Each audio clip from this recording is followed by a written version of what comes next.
there can be one family office where you're managing what's called G1, Generation 2 capital. So that means that that is like where the liquidity event was created that kind of manifested into the family office.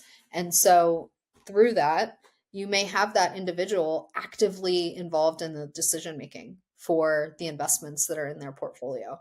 They may be sitting there, they may be on the committee, they may be actively meeting with managers. And then the second piece of that is the liquidity, where they have their spending lifestyles, their spending needs for their lifestyle. They have whatever their desires are for other asset classes, right? Because it's important to remember that venture is just one piece of many portfolios. They have, many folks are very philanthropic, and so they may have commitments that they've made there or desire to make. And all of those go into play with how much they can commit. And of course, when you think about the illiquidity and the locked up nature of the capital with venture, that's really important. The second example would be somebody where call it G5 capital. So they are removed from any liquidity event.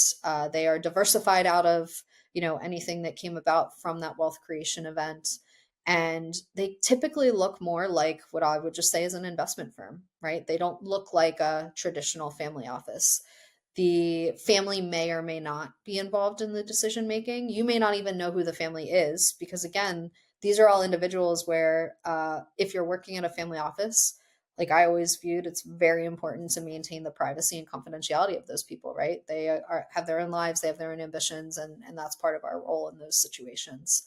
So with those family offices, they may have a more robust portfolio. They may be able to do more dynamic things depending on how much time they've had to evolve that portfolio over time.